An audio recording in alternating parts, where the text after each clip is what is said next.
There are stories that fade with time, and then there are legends that sink to the very bottom of the world, where light is a memory and pressure shapes nightmares from forgotten dreams. This is not a story of a toy. This is the story of a ghost, the story of Choo Choo Charles Thomas. My name is Dr. Eris Thorne, lead of the Acheron Deep-Sea Exploration Project. We were mapping the Iapetus Trench when our sonar painted an impossibility, a structure colossal and angular, nestled in a plane where nothing man-made should be. The data called it Anomaly K7. The crew, in hushed tones, called it the grave. The first descent was a descent into pure black. Our submersible's lights seemed feeble, pathetic against that eternal night. The water was thick with the dust of dead continents, and then our beam caught it. Not a ship, not a ruin, a face.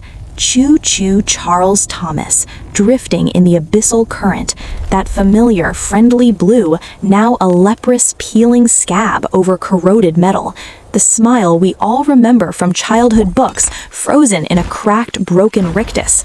The eyes, empty sockets, staring into a past no one could recall. But that wasn't the horror. The horror was what grew from him, like some metallic cancer, gargantuan, rusted spider legs, each the size of a train car tangled in the rot of the deep.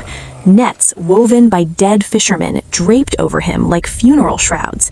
He wasn't resting, he was tethered, a monument to a terrible, silent end. We saw the nameplate, barely legible, Choo Choo Charles Thomas, a name that sparked warmth in a million childhoods, here in the cold hell at the end of the world. And then a flicker in the absolute darkness of those hollow eyes, a light kindled, not the warm headlamp of a friendly engine, a faint, eerie red glow. It pulsed, once, twice, as if a heart of wires and ancient anger was still beating deep within that rusted chest. That's when we knew he wasn't dead, he was asleep. Bringing him back was an epic in itself, a ballet of industrial cranes against a stormy sky, the groaning protest of ancient metal as chains bit into his spider limbs, lifting him from a bed he'd known for decades. I will never forget the moment he breached the surface, water sheeting off that monstrous form, sunlight, real sunlight touching his face for the first time in half a century. It felt less like a salvage operation and more like an exhumation. The restoration in the Dry Dock 7 facility was a battle between memory and reality. Teams of engineers, historians, and mechanics worked in shifts. We blasted away the crust of the deep. We peeled back layers of salt and rust like archaeologists reading a tragic history in metal. Each scar told a story we couldn't yet decipher. The debates were fierce. Dismantle the spider mechanics. They're an abomination, some cried. They're part of him now. His history, his truth, argued others. I was in the latter camp. Those legs, they weren't just attached, they were fused, as if they had grown there. We worked. We replaced corroded pistons with polished steel. We cleaned gears clogged with oceanic sediment. We carefully, so carefully repaired the optic mechanisms behind those haunting eyes. And when the day came to apply the new coat of paint, that iconic deep blue, a silence fell over the entire hangar. It was no longer a corpse from the deep. It was Choo Choo Charles Thomas, recognizable, whole, yet profoundly changed. The first test was electric. In the vast testing hangar on a segment of restored track, he sat. Then, with a hiss of released steam that rolled across the floor like a morning fog, he moved. Not just his wheels, the great black spider legs, now sleek, menacing, elegant, unfolded in a synchronized mechanical ballet. It was beautiful and utterly unsettling. This was no longer the train from the picture books. This was something new, something other. They decided to house him in the National Museum of Engineering Wonders, the crown jewel, they called him, a testament to recovery and resilience. The grand unveiling was a spectacle. Lights rose on him, standing majestic under the central dome. Children pointed. Their parents stared in awe mixed with unease. He was magnificent, a hero returned from the depths. But I visited at night, alone, when the museum was silent and the security cameras were the only witnesses. There's a presence to him, a weight. Standing before him, you don't feel like you're looking at a machine. You feel like you're being observed. Those eyes, now glowing with a steady, controlled blue light, they seemed to track you. Just a trick of the light, they said. Then, last Tuesday, the night guards report. Subject K7 exhibited anomalous movement at 03:17 a.m.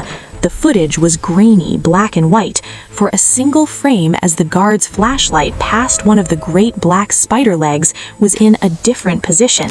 Not by much, just a subtle, impossible shift. They called it a perspective glitch, a malfunction in the digital stabilizer. I called the lead engineer, Sophia. Her voice was tense. "Eris," she said, "we found something in the deepest core diagnostic, buried under layers of code we didn't write, a subroutine. It wasn't part of the restoration, it was waiting. It's titled Reunion Protocol." Reunion Protocol? What was he really before the deep claimed him? A protector? A weapon? A guardian that failed its duty? The ghostly flashbacks we saw in the deep, abandoned railways, fading cries, what were they trying to tell us? And that's where our story pauses, not ends. Pauses. Choo Choo Charles Thomas now stands in his museum hall, a legend resurrected, a marvel of engineering, a piece of nostalgic history. But as the lights dim at closing time and his shadow, a giant spindled silhouette, stretches across the marble walls, you have to ask yourself, did we recover a relic or did we awaken something? And what or who is his reunion protocol for? The discovery of the reunion protocol changed everything. It was a ghost in the machine, a whisper in the code we never wrote. It wasn't malicious, it wasn't friendly, it was patient, a set of instructions waiting for a signal, a trigger we couldn't identify. My clearance was revoked the next day. National security, they said. The museum became a fortress. Choo Choo Charles Thomas was no longer an exhibit, he was an asset, a contained anomaly. But containment is an illusion with something that has waited this long. Sophia, the engineer, she reached out through a secure, encrypted line. Her voice was a ragged whisper. "Eris, they're not just studying him, they're trying to activate it, the protocol. They think they can control it. They think they can weaponize a ghost. They're fools." She sent me data, fragments. Spectral analysis from the deep-sea site showed energy signatures that didn't match any known technology. Residual chronoton particles, theoretical stuff, time displacement, and the spider legs. Biological scans we ran during restoration, they weren't just metal, they had a fossilized organic matrix at the fusion points, like bone, like they were once part of something alive. Then the transmission started, weak encrypted bursts from the museum's secure server sent to my old terminal. Just images, not from now, from then. Crystal clear as if filmed yesterday. A bustling railway yard, but wrong. The sky was a bruised purple. The engines weren't like ours. And there he was, Choo Choo Charles Thomas. Pristine, blue, but not alone. Others like him, but different. A whole lineage of guardian engines. And something was attacking, something from a rip in the sky. A storm of dark tendrils and screeching metal. The last image he sent was a child, a small figure, hand reaching out not in fear, but in farewell, as Charles Thomas and the others charged into the storm, a sacrificial rearguard. He wasn't abandoned, he volunteered. He held the line so others could escape, and he fell, through the rift, into our ocean, into our time. The reunion protocol isn't an attack command, it's a distress beacon, a homing signal. He's been calling for home, for his kind, and we've been polishing his armor, putting him on display, trying to hack his heart. Last night, the museum went silent, full comms blackout. The news says a scheduled systems upgrade.